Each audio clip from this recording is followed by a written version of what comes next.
Tangannya diangkat, kepalanya ditundukkan.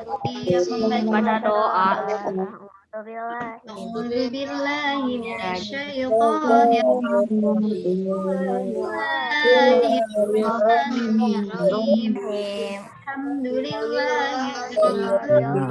Alamin. Ar-Rahmanir Rahim. Maliki yaumiddin. Iyyaka na'budu wa iyyaka nasta'in. Shiratal mustaqim. Shiratal Shiratal ladzina an'amta 'alaihim ghairil maghdubi 'alaihim waladdallin. Rabbil firli wa liwalidayya wa lil mu'minina amin. Rabbis rahli sadri wa yassir li amri wahlul 'uqdatam min lisani yafqahu qawli ya Allahu alim if'alna rabbana Qur'anil azim minallah wa fabashiril mu'minin manawwir kitabika bisari aqlika bi'isani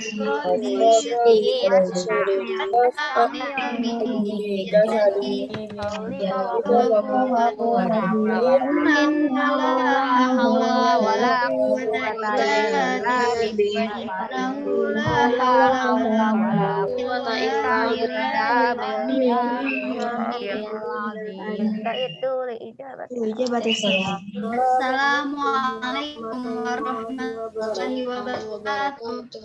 Waalaikumsalam warahmatullahi wabarakatuh. Oke, baik teman-teman. Bismillahirrahmanirrahim. Assalamualaikum warahmatullahi wabarakatuh. Waalaikumsalam warahmatullahi wabarakatuh. Oke, teman-teman hari ini. Bagaimana kabarnya teman-teman hari ini? Alhamdulillah biasa aja. Allahu Akbar. Alhamdulillah luar biasa, Allahu Akbar. Baik teman-teman, hari ini itu hari Selasa tanggal 2 Maret 2021. Kita akan review mata pelajaran apa ya? Kita akan review pelajaran apa? IPS dan PKN, betul. Hari ini kita akan review mata pelajaran IPS yang akan disampaikan oleh Bu Wiwi. Untuk mempersingkat waktu, Bu Asti, persilahkan ke Bu Wiwi. Silahkan Bu Wiwi. Oke, baik. Terima kasih Bu Asti. Sebelumnya, Bu Isti, saya belum dijadikan kelas ya? Oke, baik. Bismillahirrahmanirrahim. Assalamualaikum warahmatullahi wabarakatuh. Waalaikumsalam warahmatullahi wabarakatuh. Oke, bagaimana kabar teman-teman? Alhamdulillah biasa aja, Allahu Akbar. Alhamdulillah biasa aja. Oke, terima kasih teman-teman. Baik, sebelum dimulai, kita hafalkan basmalah. Bismillahirrahmanirrahim. Seperti yang tadi Bu Asti sampaikan, hari ini kita akan review mata pelajaran IPS dan PKN. Ada dua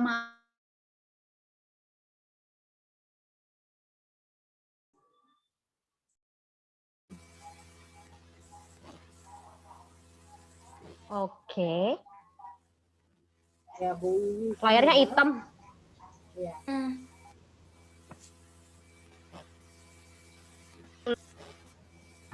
Oke, suara Bu Wiwi terdengar jelas? Jelas. Dengar. Oke, sudah dibuka catatannya? Halo? Udah, Bu. Oke, siap. Alat tulisnya, kemudian minumnya. Teman-teman jawab ya kalau Bu Wiwi tanya, karena khawatirnya suara Bu Wiwi tidak terdengar atau terputus-putus. putus. Oke? Itu memastikan bahwa suara Bu Wiwi lancar sampai kepada teman-teman. Begitu ya. Oke, kita langsung saja. Bu Wiwi akan share screen.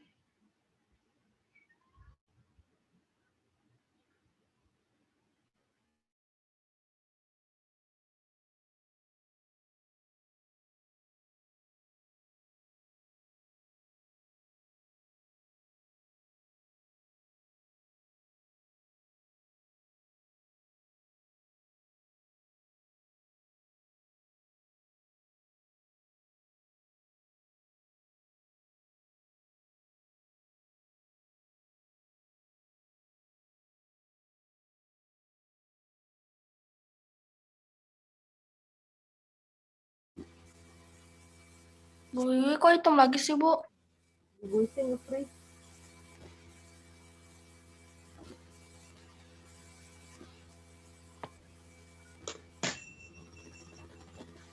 Oke, bunyi kok nggak ada.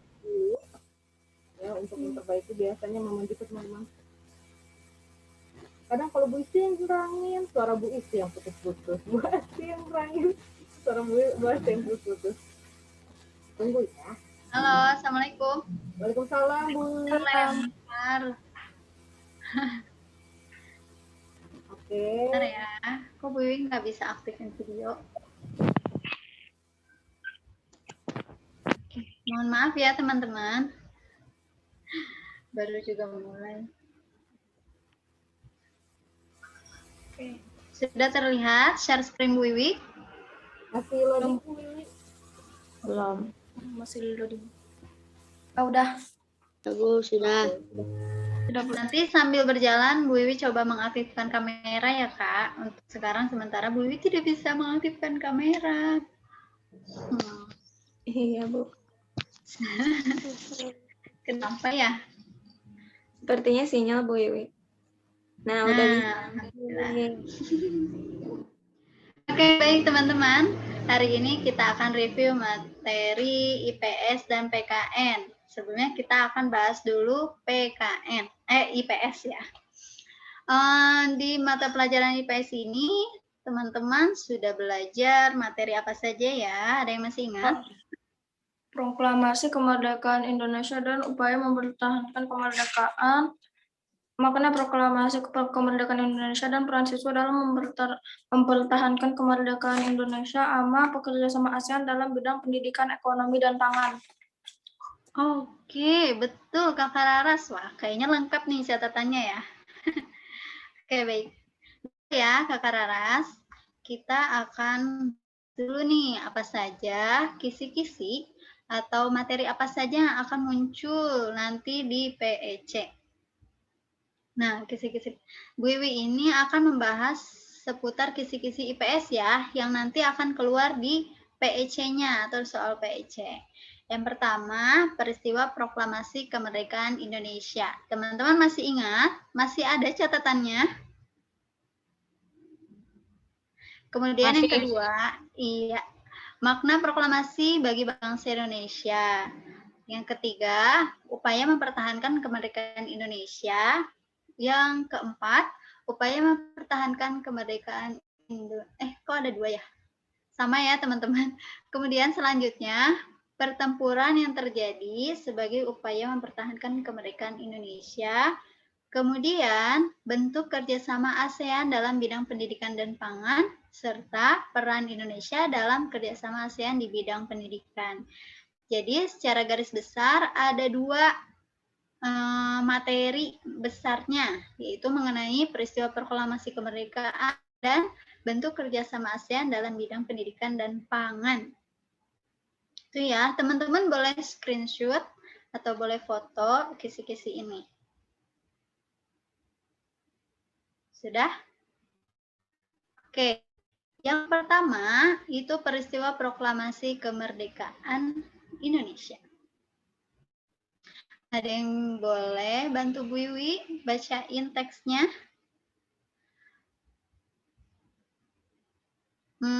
Siapa ya? Kakak Fauzil? Iya, Bu. Iya. Tolong bacakan poin pertama. Pada bulan Agustus 1945, Jepang kalah dari Sekutu. Hal tersebut terjadi karena kota Hiroshima dan Nagasaki telah dibom atom oleh pasukan Amerika.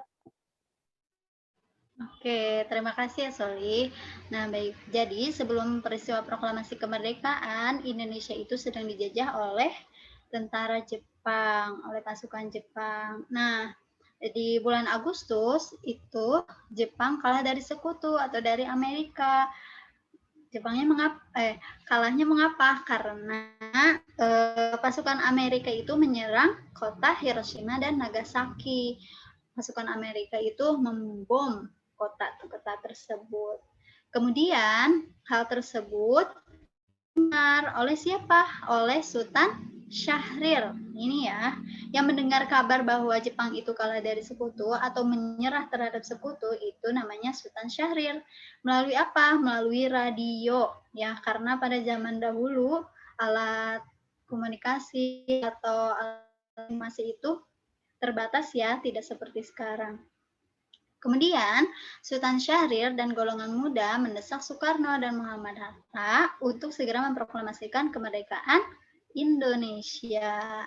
Nah, jadi ketika peristiwa itu atau kesempatan itu digunakan oleh Sultan Syahrir dan golongan muda untuk segera memproklamasikan kemerdekaan Indonesia, memujuk Soekarno dan Muhammad Hatta.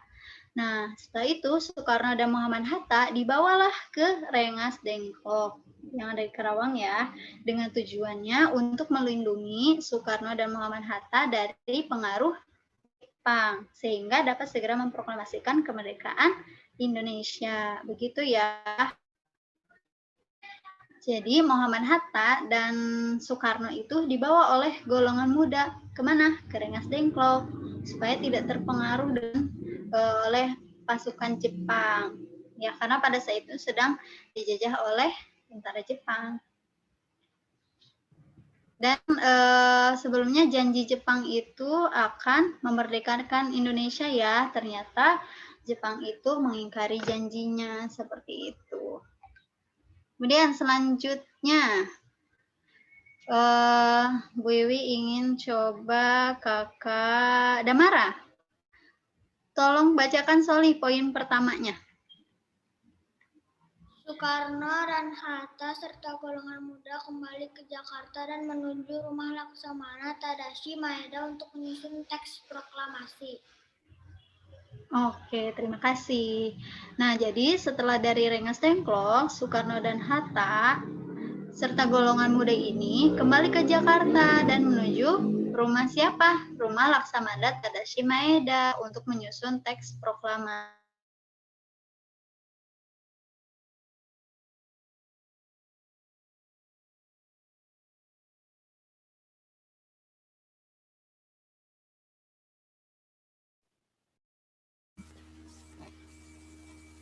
Agustus 19 ya. Nggak tadi nge-freeze gitu. Oh, bukunya nggak freeze. Dari mana, Kak? Mana Maeda, Bu? Oh iya. Pantesan tadi Bu Wiwi nanya nggak ada yang nyaut. Oke. Jadi setelah dari Rengas Dengklok, Soekarno dan Hatta dan golongan muda kembali ke Jakarta. Untuk kemana? Menuju rumah Laksamana Tadashi Maeda. Untuk apa? Untuk menyusun teks proklamasi. Nah, ketika naskah teks proklamasi itu sudah disusun, kemudian diketik oleh siapa? Masih ingat? Sayuti Melik. Iya, betul. Oleh Sayuti Melik dan ditandatangani oleh Soekarno dan Muhammad Hatta. Setelah diketik, kemudian disusun sedemikian rupa, akhirnya pada tanggal 17 Agustus 1945, teks proklamasi dibacakan oleh Soekarno dan didampingi oleh Muhammad Hatta. Lokasi pembacaan teks proklamasi di mana? Rumah Soekarno. Iya, betul. Di Rumah Soekarno di Jalan Pegangsaan Timur, nomor 56 Jakarta Pusat. Ingat ya, 56 bukan 65. Oke, kita lanjutkan. Yang kedua yaitu makna proklamasi bagi bangsa Indonesia. Catatannya masih ada? Ada yang ingin menyampaikan atau membacakan catatannya mengenai proklamasi bagi bangsa Indonesia? Boleh yang catatannya. Satu aja, Kak. Nggak usah semua. Arti proklamasi. Proklamasi berasal dari kata proclamation dari bahasa Yunani yang memiliki arti pengumuman resmi kepada seluruh rakyat. Makna proklamasi bagi bangsa Indonesia adalah satu bangsa Indonesia telah merdeka dan berdaulat sehingga wajib dihormati oleh negara-negara lain. Indonesia menjadi bangsa dan negara yang memiliki kedudukan yang sama dan sederajat. Proklamasi sebagai puncak perjuangan, proklamasi sebagai awal terbentuknya NKRI, proklamasi kemerdekaan sebagai titik tolak perubahan hukum kolonial menjadi hukum nasional. Oke, terima kasih Kakak Raras. Wah, betul ya yang disampaikan oleh Kakak Raras. Nah, ini yang tadi disampaikan oleh Kakak Raras. Makna proklamasi bagi bangsa Indonesia. Proklamasi berasal dari kata proclamation yang artinya pengumuman resmi kepada seluruh rakyat. Nah, proklamasi ini biasanya digunakan oleh pemerintahan seperti itu ya. Kemudian apa sih maknanya bagi bangsa Indonesia? Yang pertama, bangsa Indonesia telah merdeka dan berdaulat sehingga wajib dihormati oleh negara-negara lain. Selain dihormati, diakui juga ya bahwa bangsa Indonesia itu telah merdeka, tidak untuk dijajah kembali seperti itu. Kemudian Indonesia menjadi bangsa dan negara yang memiliki kedudukan yang sama dan sederajat serta memiliki hak dan kewajiban yang sama dengan negara-negara lain yang sudah merdeka dalam hubungan internasional. Oke, selanjutnya ini ada beberapa lagi ya. Yang ketiga, proklamasi sebagai puncak perjuangan bangsa Indonesia, proklamasi sebagai awal terbentuknya NKRI. Yang kelima, proklamasi kemerdekaan sebagai titik tolak perubahan hukum kolonial menjadi hukum nasional. Karena hukum kolonial itu hukum yang dibuat oleh para penjajah ya. Kemudian yang keenam, proklamasi menjadi pintu gerbang menuju masyarakat yang adil dan makmur sesuai dengan tujuan negara Indonesia itu sendiri.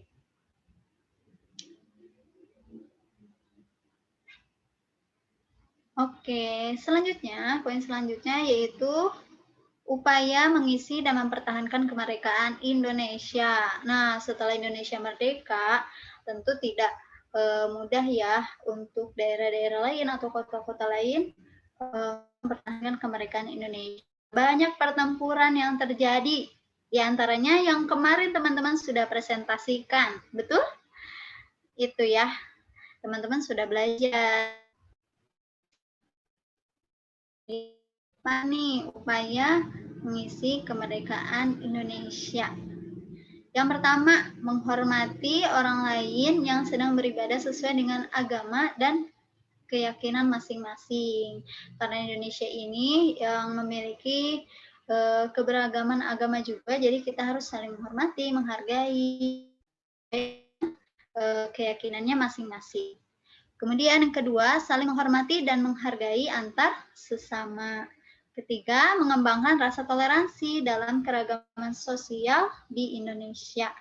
Keempat, bermain dengan siapapun tanpa membedakan agama, suku, dan budaya. Dan yang kelima, menjaga rasa kebersamaan dan persatuan di sekolah dan masyarakat. Itu ya, karena manusia itu sendiri merupakan makhluk sosial. Jadi tidak akan terlepas dari hubungan antar sesama. Yaitu pertempuran yang terjadi sebagai upaya mempertahankan kemerdekaan Indonesia. Tadi yang sudah Bu jelaskan bahwa untuk mempertahankan kemerdekaan Indonesia itu banyak loh peristiwa yang terjadi di negara di kota-kota Indonesia, di daerah-daerah Indonesia. Apa saja? Ini ya diantaranya. Namun kemarin juga teman-teman ada yang selain ini juga yang menjelaskan, mencari tahu ya. Yang pertama, pertempuran Surabaya, pertempuran Medan Area, pertempuran Ambarawa, pertempuran Bandung Lautan. Kemarin banyaknya pertempuran Bandung Lautan Api ya, karena itu peristiwa yang terdekat ada di wilayah Jawa Barat. Seperti itu. Oke, yang pertama ini pertempuran Surabaya. Pertempuran Surabaya berlangsung 27 Oktober. Karena sejarah ya teman-teman. Jadi terkadang informasinya pun saling berhubungan, ada yang berbeda, ada yang tanggal sekian-sekian gitu ya. Oke, pertempuran Surabaya berlangsung pada tanggal 27 Oktober sampai 20 November 1945, puncaknya pada tanggal 10 November, atau yang biasa disebut pahlawan ya, diperingati Hari Pahlawan. Penyebabnya apa? Inggris mengeluarkan ultimatum pada tanggal 9 November 1945 yang meminta rakyat Surabaya menyerahkan senjatanya ke tempat-tempat yang telah ditentukan oleh Inggris dan menyerahkan diri dengan mengangkat senjata. Pada tanggal 10 November 1945 terjadi pertempuran yang sangat dahsyat. Pasukan Inggris menggempur Surabaya dari darat, laut, dan udara. Kebayang nggak tuh teman-teman? Dari darat, laut, udara, pahlawan. Nah, nanti Bu Wi kasih bocoran ya. Nanti di soal PC-nya teman-teman akan diminta untuk menjelaskan atau memaparkan salah satu peristiwa upaya mempertahankan kemerdekaan Indonesia. Boleh teman-teman jelaskan peristiwa yang ada, yang teman-teman buat dalam bukletnya atau peristiwa yang Bu Wi jelaskan ini ya. Masih ingat isi bukletnya. Kemudian pertempuran, apa ini yang kedua? Salah.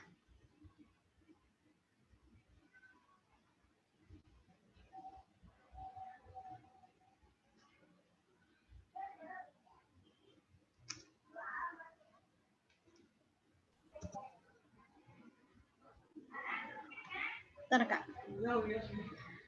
Oh. Ininya enggak ini. Kemudian pertempuran Medan Area. Pertempuran ini terjadi di bulan April 1946. Penyebabnya apa? Penyebabnya tentara sekutu dan Belanda ingin mengambil alih kekuasaan di kota Medan. Penduduk tidak terima dan melakukan perlawanan. Itu ya, jadi negara lain Belanda itu kembali lagi untuk merebut Indonesia. Padahal Indonesia itu telah merdeka seperti itu. Jadi diperlukan pengorbanan lagi setelah kemerdekaan Indonesia. Tidak mudah ya teman-teman. Selanjutnya pertempuran Ambarawa. Pertempuran Ambarawa terjadi 20 Oktober 1945 sampai 15 Desember 1945. Penyebabnya apa? Perlawanan pasukan tentara keamanan rakyat terhadap pasukan sekutu untuk menduduki Ambarawa dan sekitarnya.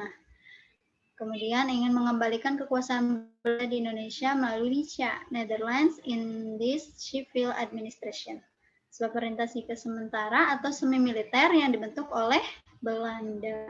Itu ya.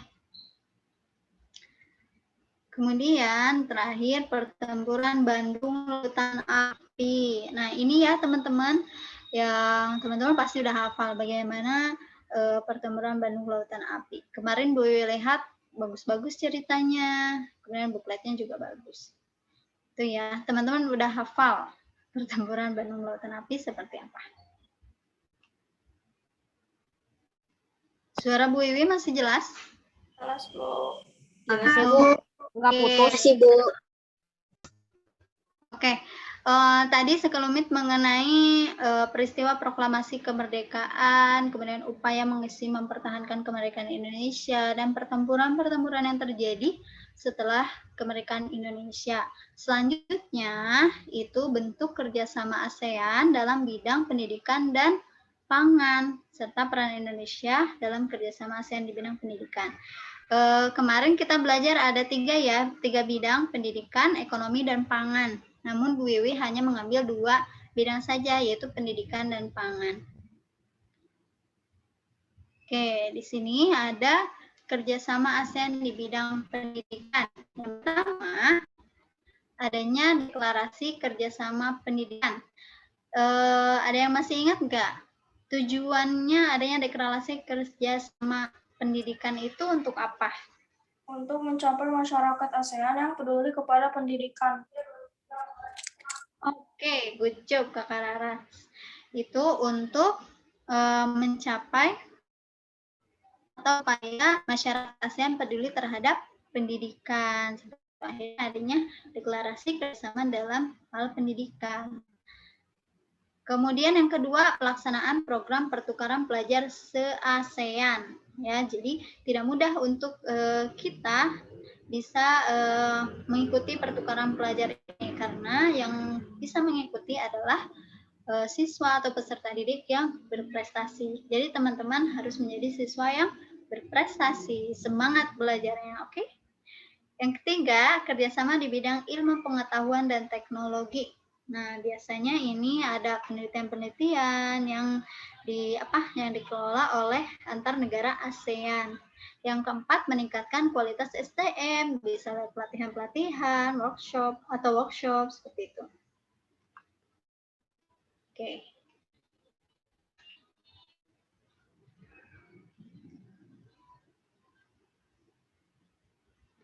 Oke, selanjutnya yaitu peran Indonesia dalam kerjasama ASEAN di bidang pendidikan.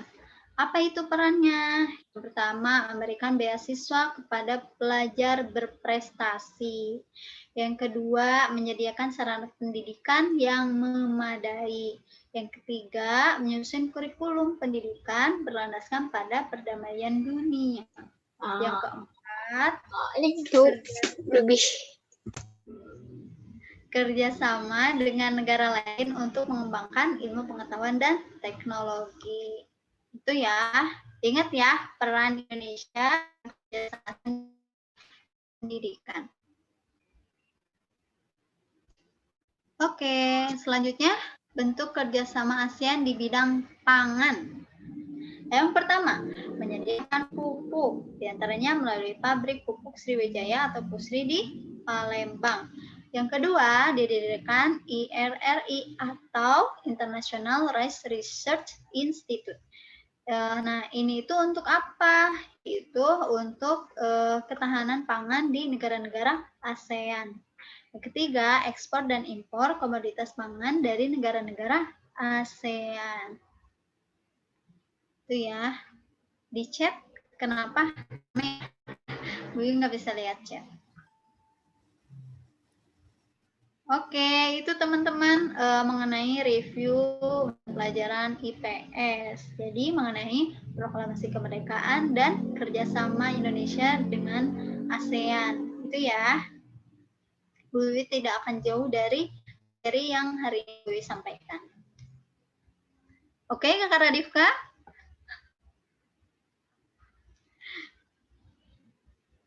Oke, kita lanjutkan. Jam berapa ini? Jam 10. Pendidikan kewarganegaraan. Coba di PKN ini teman-teman sudah belajar apa saja? Materi apa saja? Ada yang masih mencatat? Oke, mata pelajaran PKN teman-teman sudah belajar apa saja? Masih ingat?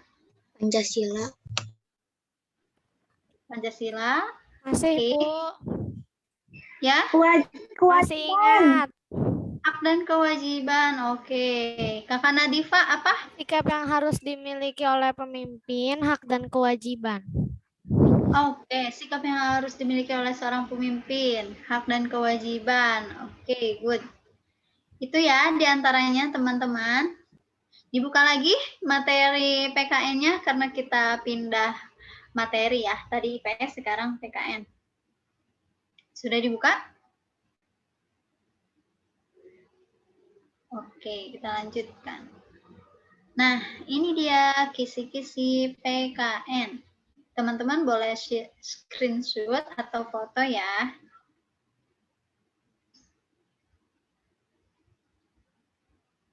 Bu Wiwi tunggu dulu, Bu. Oke.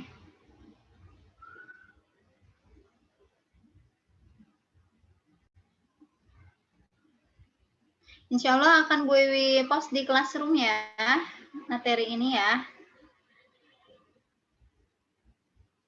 Bu SS ya? Boleh. Di SS tapi dibuka lagi nanti ya ketika belajar. Oke. Oke, PKN-nya yang pertama pengertian hak dan kewajiban. Kemudian contoh pelaksanaan kewajiban di lingkungan rumah, sekolah, dan masyarakat. 3. Bentuk-bentuk sikap dan perilaku warga negara yang mencerminkan perwujudan tanggung jawab terhadap negara dan bangsa. Kemudian 4. Makna sila 3, keempat, dan kelima. Kalau 1, 2 teman-teman sudah paham insya Allah ya di semester 2 sila ketiga. Putus-putus. Suaranya putus-putus. Ya, tadi Ya, agak Bu. putus. Sudah jelas? Putus sama agak mantul gitu, Bu. Sekarang sudah jelas? Udah, Bu. Udah baikan. Oke. Dari mana? Yang putus-putus dari mana? Makna sila ketiga. Ya. Oke. Oke, makna sila ketiga, keempat, dan kelima ya. Bu Wiwi di sini menekankan hanya ketiga makna ini karena sila pertama dan kedua itu teman-teman sudah belajar di semester 1.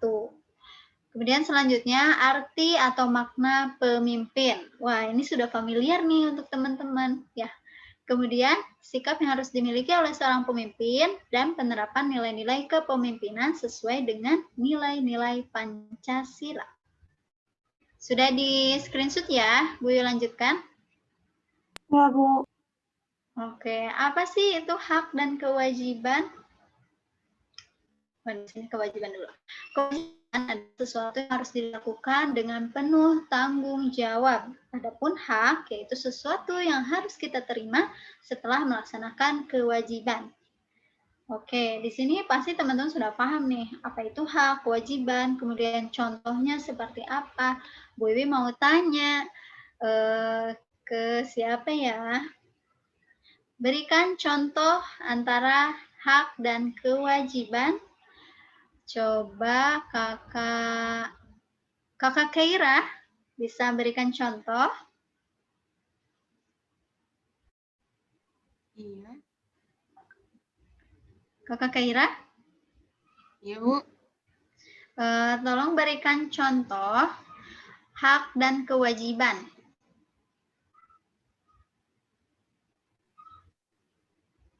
Di mana aja?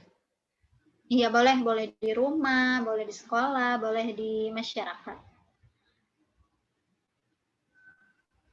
Haknya Misalnya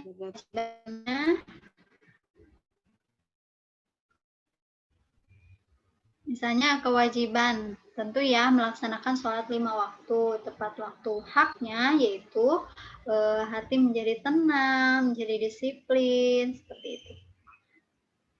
Boleh Kakak Kaira mencontohkan contoh yang lain?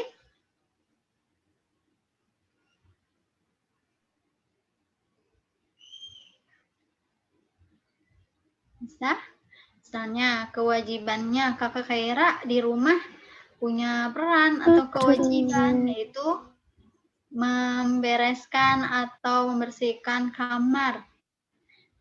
Haknya Kakak Kaira itu bisa menikmati atau merasakan kebersihan jadi enak gitu kan tidurnya, tidak gatal atau gimana. Itu kan Kakak Kaira ketika Kakak Kaira sudah melaksanakan kewajiban. Melaksanakan kewajibannya apa? Yaitu membersihkan, membereskan kamar. Seperti itu. Bisa Kakak Kaira?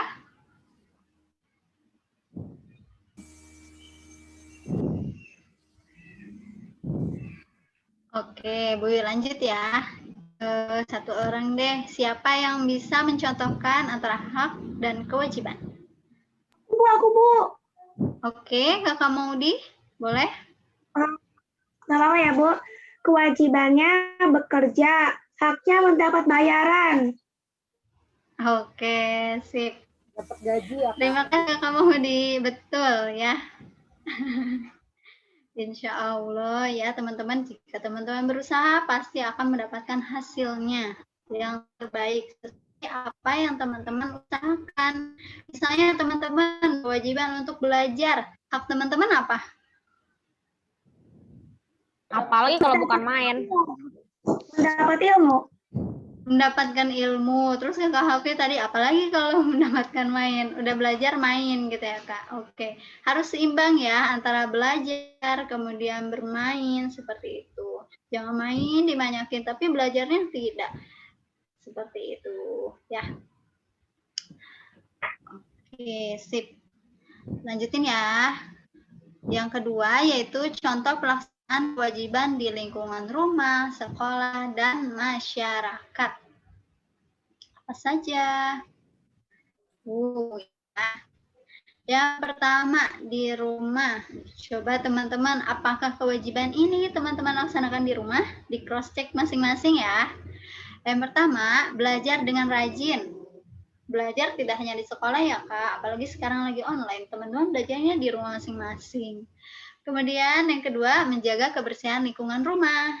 Ketiga, mendengarkan nasihat orang tua.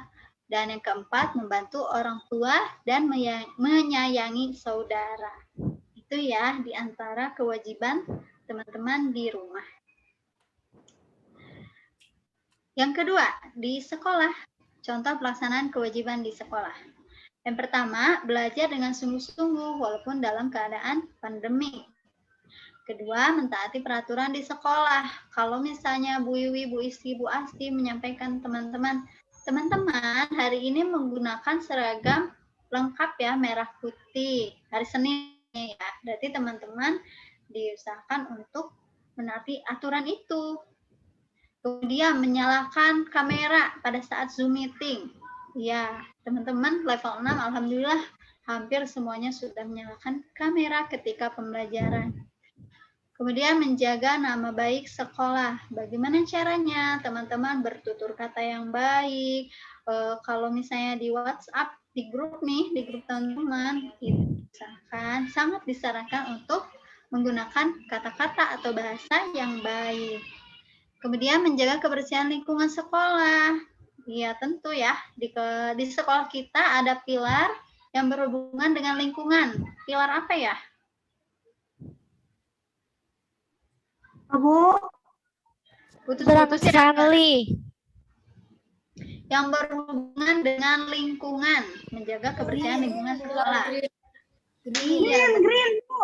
Green, iya betul. Setiap di awal semester teman-teman mengikuti MPLS pasti diterangkan tuh pilar-pilar yang ada di sekolah. Salah satunya itu pilar green. Kemudian menjaga fasilitas yang lingkungan sekolah. Kemudian menghormati guru dan menghargai sesama siswa. Itu pelaksanaan kewajiban yang ada di sekolah. Kemudian yang terakhir, contoh pelaksanaan kewajiban di masyarakat. Yang pertama, menanam pohon untuk menjaga lingkungan.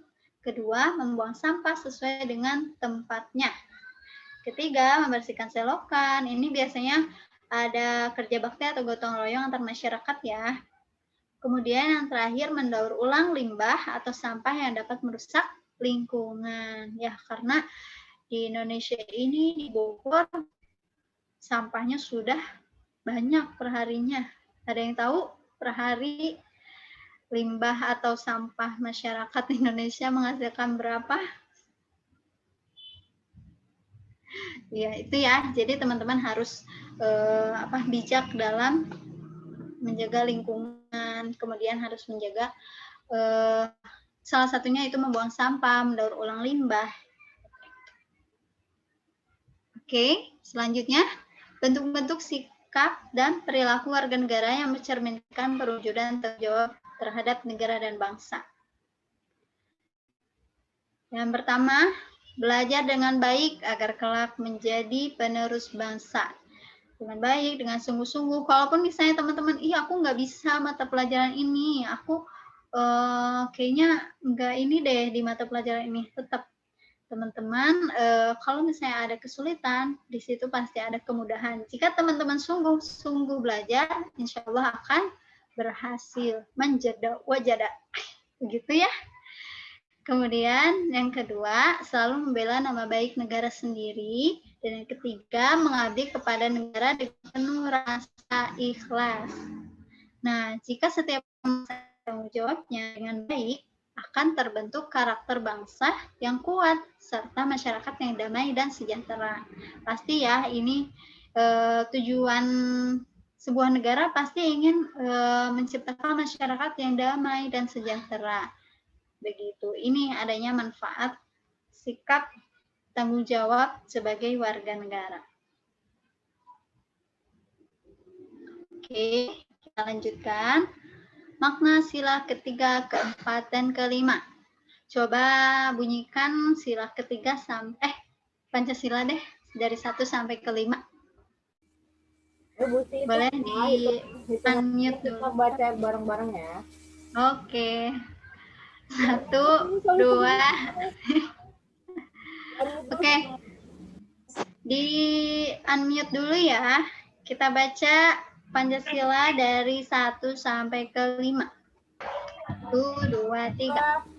Pancasila, satu Tuhan yang Maha Esa, dua Bukan adil dan beradab, tiga Satuan Indonesia.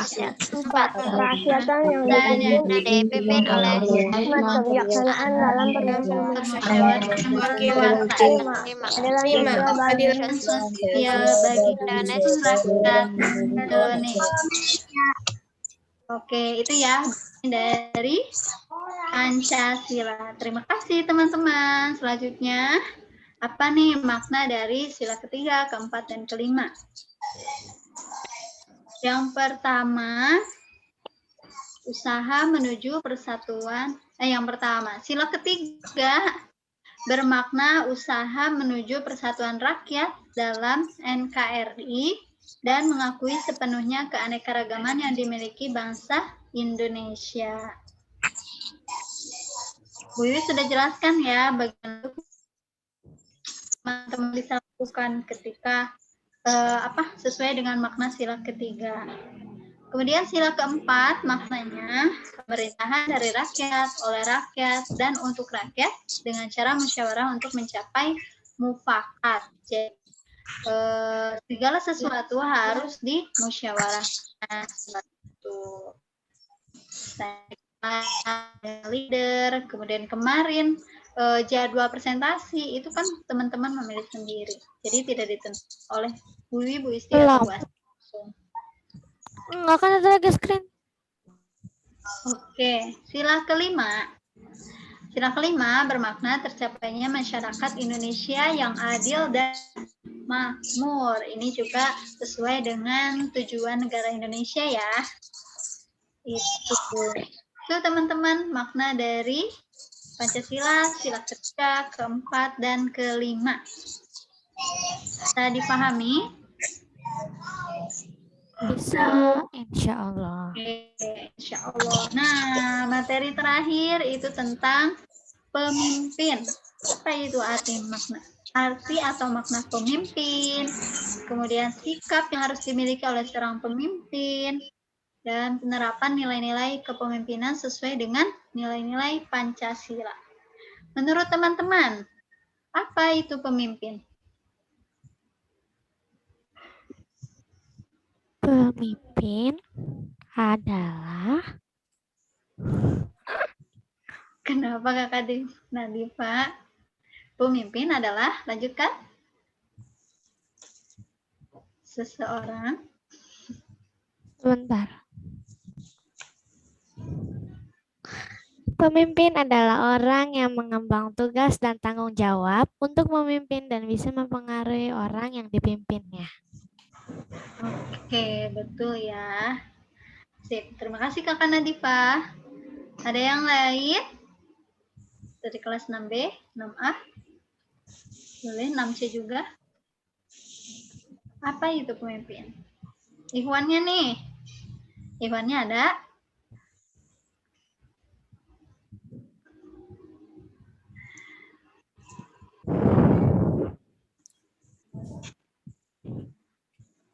Oke. Kemudian Bu Wiwi tanya, ya jangan lupa kesini. Sikap yang harus dimiliki oleh seorang pemimpin. Bagaimana sikapnya? Apa saja? Bertanggung jawab. Oke, bertanggung jawab. Ya, Kakak Mudi? Disiplin. Disiplin. Ada lagi yang lain? Sebutkan. Jujur, tegas, bertanggung jawab, tenang, menyerahkan, menerima, menjadi teladan. Oke, terima kasih. Dilengkapi oleh Kakak Yasmin ya. Oke, sip. Itu ya sikap yang harus dimiliki oleh seorang pemimpin. Mari kita bahas satu-satu. Apa itu? Pemimpin itu mampu membuat keputusan yang baik. Tidak hanya memimpin orang lain, memimpin diri sendiri pun harus bisa membuat keputusan sendiri dengan pertimbangan yang matang ya.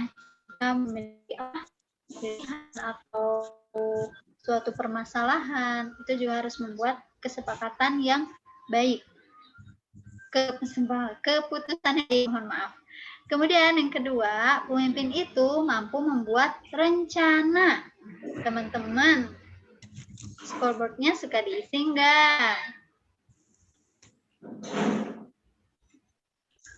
Di bulan Februari, belum laporan ya, bulan Februari.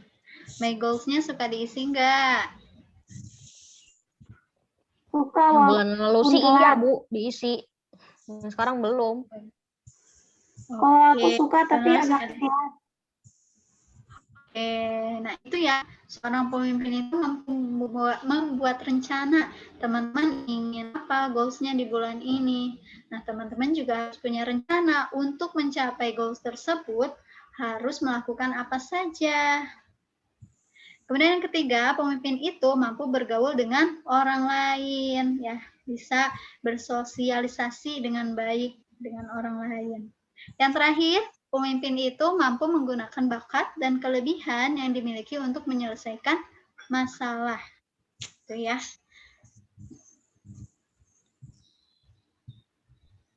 Oke, nah ini kita harus dimiliki oleh pemimpin. Tadi teman-teman sudah sebutkan, ada jujur, kemudian tegas, bertanggung jawab, tenang. Bu Iwi hanya sebutkan ya, karena sudah kita bahas. Kemudian mengarahkannya untuk apa? Mengarahkan anggotanya untuk mencapai tujuan bersama.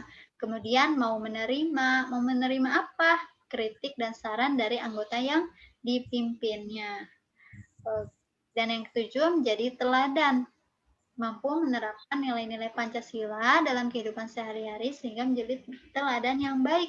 Karena seorang pemimpin itu pasti dilihat oleh orang banyak, pasti dilihat oleh anggota yang dipimpinnya seperti itu. Ya. Jadi harus menjadi teladan yang baik. Kalau misalnya mau menerima kritik dan saran, artinya teman-teman harus menerapkan habit ya. Habit berapa nih kira-kira? Habit 5. Iya, betul. Habit kelima. Ya, menerima kritik dan saran. Seek first to understand and to be understood. Oke, selanjutnya penerapan nilai kepemimpinan sesuai nilai Pancasila. Terakhir nih ya. Yang pertama, bertanggung jawab saat mengerjakan tugas. Ayo, tugasnya siapa yang belum selesai? Yang belum selesai, silakan ya tugas-tugasnya sebelum teman-teman menjalankan PEC, melaksanakan PEC. Jadi tugas-tugasnya harus selesai dulu. Kemudian yang kedua, bekerja sama secara baik dengan orang lain. Ya, mampu bersinergi dengan baik. Kemudian yang ketiga, mementingkan kepentingan bersama. Tentu ya, ada tujuan bersama sehingga tidak mementingkan kepentingan pribadi. Seperti itu. Yang keempat, mampu membuat keputusan atas suatu masalah. Ya tentu ya, keputusan yang baik yang bisa kalau ada suatu permasalahan kita harus mencari solusinya yang seperti apa, mencari win-win solution ya, seperti itu teman-teman materi di mata pelajaran PKN. Ada yang ingin ditanyakan? Tidak, Bu. Insya Allah sudah jelas ya.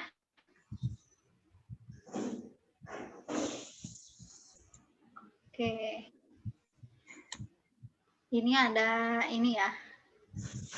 Manfaat menerapkan nilai kepemimpinan dalam kehidupan sehari-hari, di antaranya kita dapat menjadi orang yang lebih bertanggung jawab dan memiliki nilai kepemimpinan. Mungkin banyak orang yang menerapkan nilai kepemimpinan, maka kualitas masyarakat dapat semakin baik dan di Indonesia dapat menjadi negara maju. Insya Allah ya teman-teman, dimulai dari diri sendiri.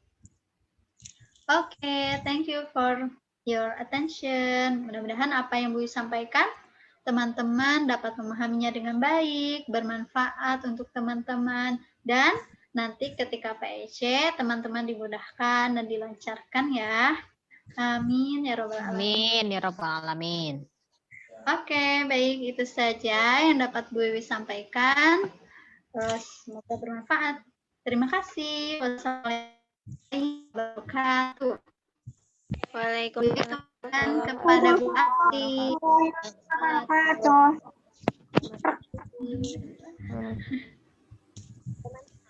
Jadi setiap review itu teman-teman membuka buku catatannya, terus digaris bawahi kalau misalnya sudah dicatat seperti itu. Baik, alhamdulillah sudah selesai ya pembahasan atau review mata pelajaran IPS dan PKN. Sebelum kita tutup dengan berdoa, tutup dengan membaca hamdalah terlebih dahulu. Alhamdulillahirabbil alamin.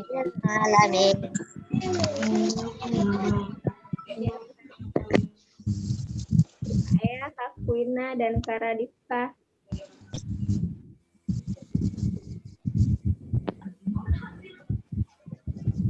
Saya Kakwina, Karadipka, silahkan siapkan.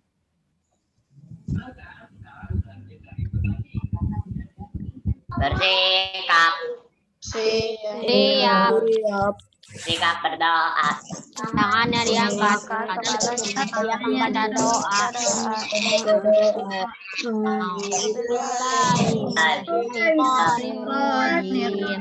Bismillahirrahmanirrahim. Wal asr innal insana ladzina amanu wa amilus solihati subhanaka Allahumma bihamdika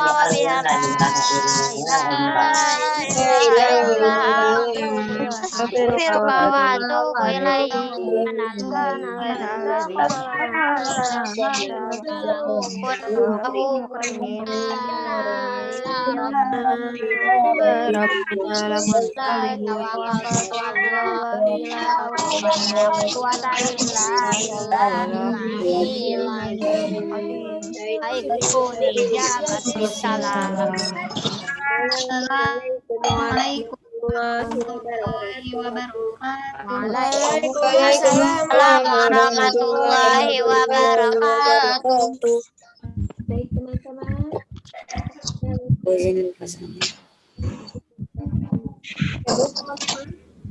Terima kasih atas Ya, semuanya Terima kasih Bu Asti. Terima kasih Bu teman-teman. Isti. Assalamualaikum. Assalamualaikum. Assalamualaikum. Assalamualaikum. Dah. Ya,